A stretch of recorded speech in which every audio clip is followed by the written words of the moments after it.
Atualmente, 100 milhões de cães e gatos habitam os lares brasileiros. Desse total, 41% dos cães vêm de adoção. No caso dos gatos, 85%. E você, que está disposto a ter um animal em casa, vai preferir adotar ou comprar? O vídeo de hoje vai se aventurar nesse campo minado, mas nós precisamos conversar sobre isso. Bem-vindos à Confraria Animal.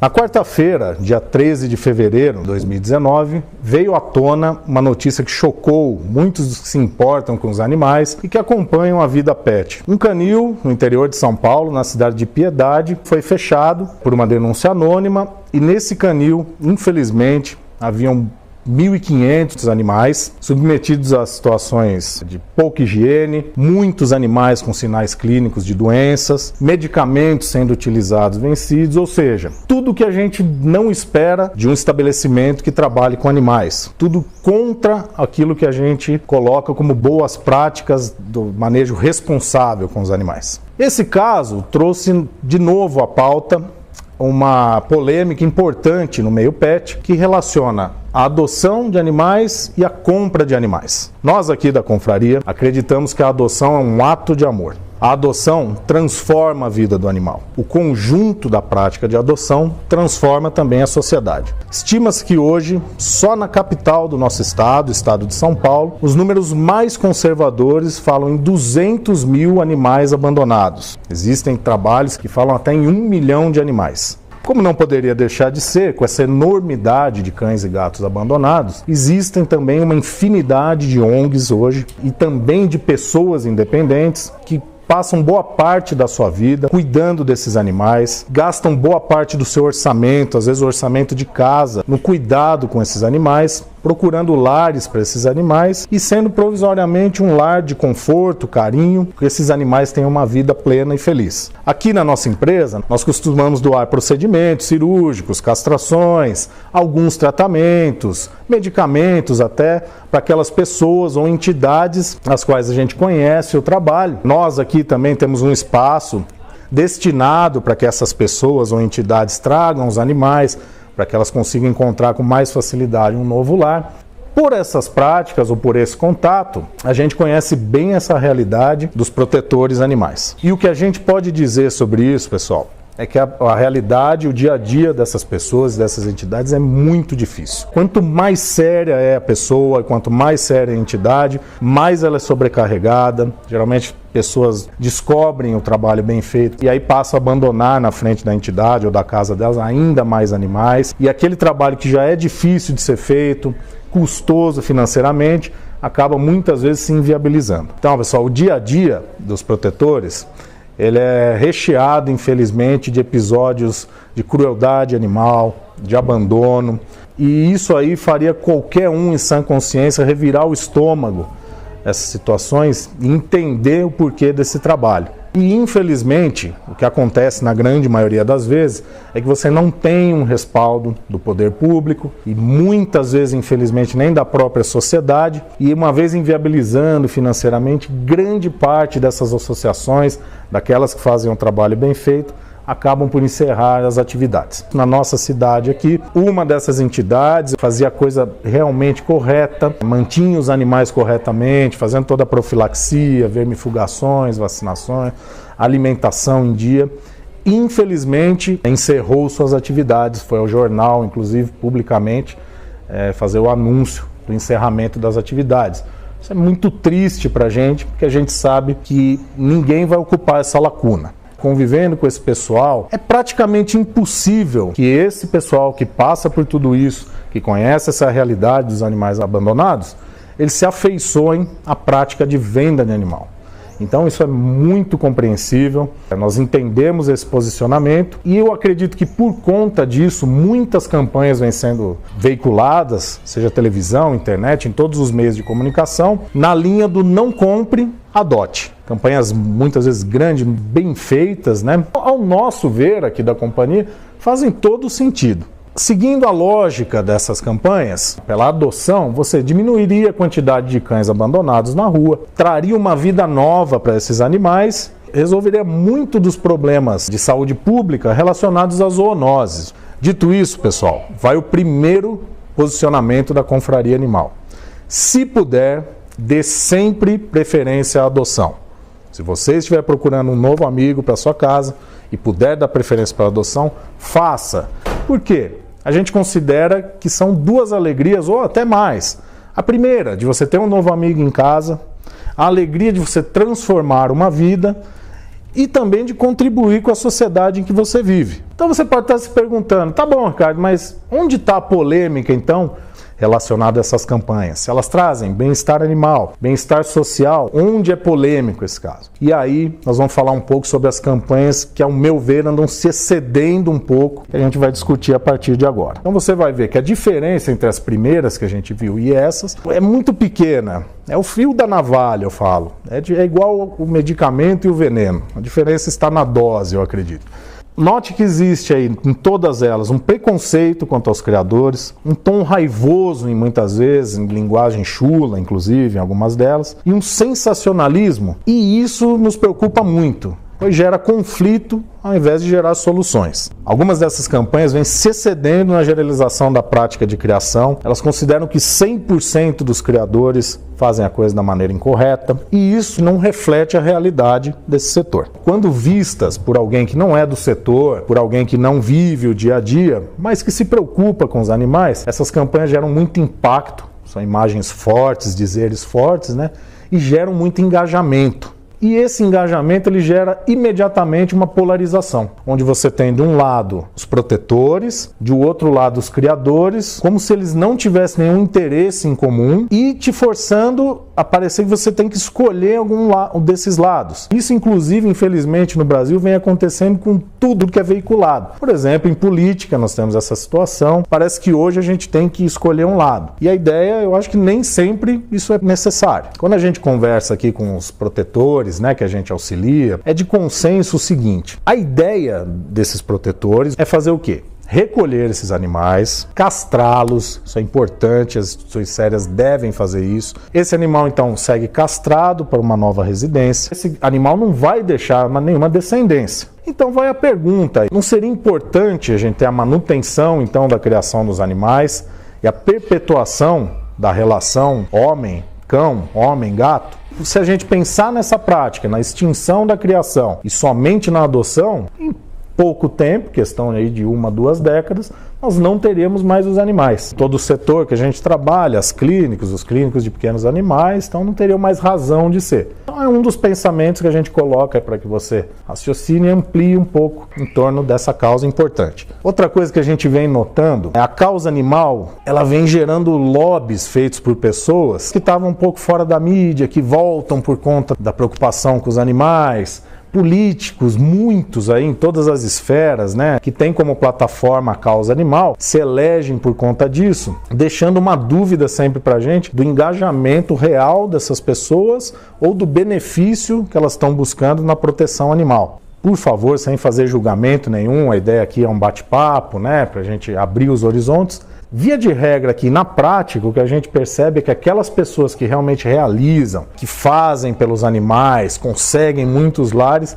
elas têm muito pouca preocupação em aparecer ou levar algum crédito por conta disso. A preocupação delas realmente está focada nos animais. Então, reunindo todas essas informações, você aí do outro lado pensando, é aí que a mensagem do vídeo que nós queríamos trazer é um desafio aí para a sociedade e para o nosso setor. A confraria gostaria de ver uma união entre esses dois polos. Os criadores que fazem a coisa correta e os protetores realmente preocupados com a causa animal, para que ao invés de se degladiarem, se unissem. Eles têm muitos pontos em comum. São justamente esses pontos que fariam a gente ter sucesso no bem-estar animal. Eu acredito que a união dessas duas forças poderia gerar uma tarefa fiscalizadora sobre essas fábricas de cães. É inegável que elas existem e eu acredito até que elas são a maioria, infelizmente, principalmente na questão de volume de cães vendidos, e que principalmente as grandes redes, né, do mercado pet fossem o pilar para esse feito. E não, infelizmente, como a gente viu aí nesse caso, o combustível para essas fábricas de cães. Então fica aí o apelo, Vamos tentar uma união nesse caso aí, porque eu acho que daí que a gente vai tirar bons frutos, porque o que a gente tem visto na prática é o contrário. A casca da preocupação, ela cresce a cada dia, via Facebook, Instagram, internet, televisão, mas os resultados não são tão concretos. A gente tem cada vez mais, me parece, animais abandonados na rua, nos levando a crer que dessa maneira nós não vamos chegar em lugar nenhum. Na minha opinião, seria muito mais produtivo a gente realizar campanhas de posse responsável, que a sociedade não sofra os impactos do abandono animal. Eu acho que isso seria de muito mais frutos. E não focar na demonização de raça. Além das campanhas de posse responsável, campanhas que estimulem a realização da castração.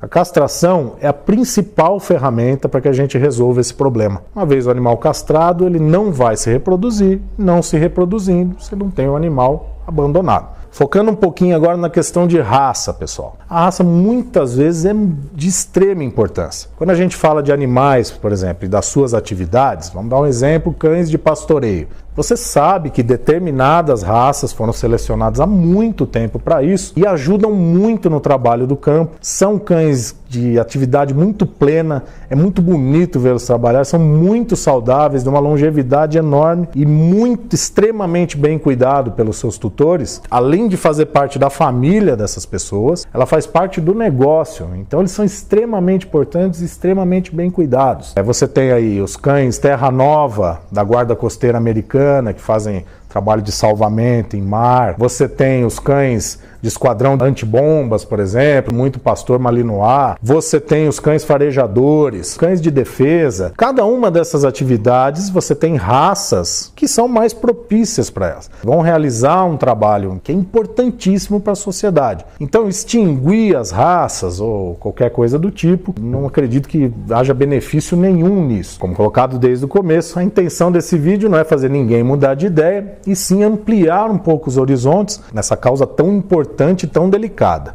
Sempre que você puder optar pela adoção, faça. Mas no caso de por qualquer motivo você querer um animal de uma raça específica, seja para atividade ou para companhia, não se sinta marginalizado por isso. Procure saber da origem, visite o canil que você estiver comprando, procure o seu médico veterinário, ele com certeza vai ter informações sobre fontes confiáveis desses animais. E o que é importante quando você estiver buscando o canil, o que um canil sério deve ter?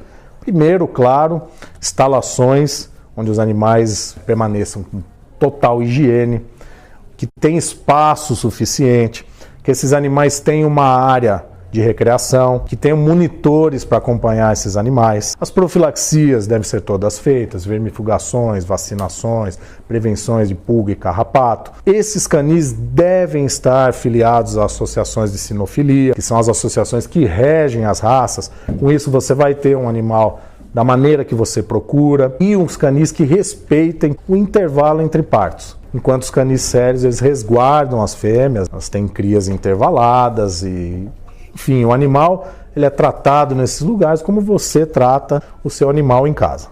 Para se realizar essas práticas, elas são muito dispendiosas e é logicamente que ele vai diluir esses custos depois na venda do seu animal. Ao procurar valores muito baixos, você já pode desconfiar. Alguns ou muitas dessas práticas não estão sendo realizadas. Então, fiquem atentos a isso aí. Independente da origem do seu animal, estabeleça uma relação saudável com ele e com o ambiente. Responda algumas perguntas antes de levar um amigo para casa. Veja se você está preparado. A gente fez um guia agora aqui, são perguntas que eu vou colocar para você e você mentalmente vai responder e é daqui que você vai tirar a conclusão se você deve levar esse animal para casa ou não. Então a primeira pergunta é, eu estou disposto a me responsabilizar pelo animal por toda a vida dele? Hoje os animais têm uma vida muito longa. Então, eu falei já para muito cliente aqui, cães de raças pequenas, por exemplo, e você tem que pensar que esse animal, muitas vezes, pode ir para a faculdade da sua filha, que hoje tem 5 anos.